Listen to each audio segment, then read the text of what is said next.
budgétaire qui se déroule à l'Assemblée nationale avec des concessions qui sont faites jour après jour par le gouvernement. Est-ce que c'est d'ordre à vous inquiéter?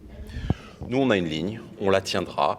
On a indiqué que nous ne voterions pas d'impôts supplémentaires, de taxes nouvelles, que nous entendions proposer une réduction des dépenses publiques parce que c'est important pour nous. Si on veut être à l'écoute des questions de pouvoir d'achat pour les Français, à l'écoute de nos entreprises, de l'ensemble des acteurs sur le territoire, et c'est quelque chose qui pour nous est fondamental. Nous ne dévierons pas de cette trajectoire, nous l'avons dit.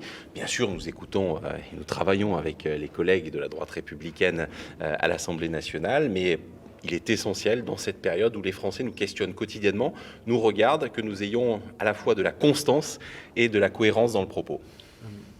Il y a quand même beaucoup de mesures fiscales qui ont été ajoutées, notamment hier sur la fiscalité des entreprises, la surtaxe.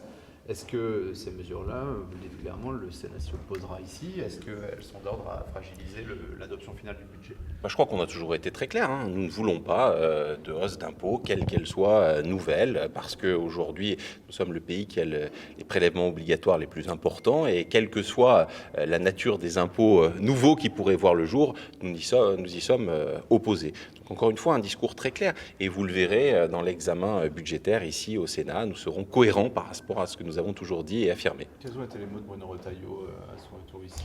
Je crois à peu près les mêmes que ceux que je viens d'évoquer. Je crois que le budget, c'est un moment de vérité, un moment où il revient de dire aux Français ce vers quoi nous voulons tendre, en écoutant bien sûr leurs préoccupations, ce qui est pour eux une ou des priorités. Je pense notamment à la question du pouvoir d'achat, au refus de voir de nouveaux prélèvements parce qu'ils sont saturés, ils n'ont pas envie de payer de nouveaux impôts.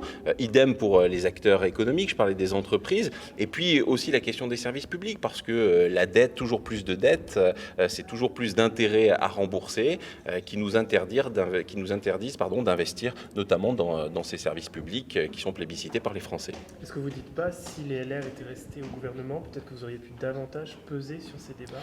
Non, et vous allez voir que nous pèserons ici dans quelques jours au Sénat pour faire entendre la voix qui est pour nous la voix de la raison, la voix du redressement de la France, et donc nous aurons une copie budgétaire qui mettra en exergue des mesures fortes justement sur le plan économique, sur le plan fiscal pour participer à ce redressement.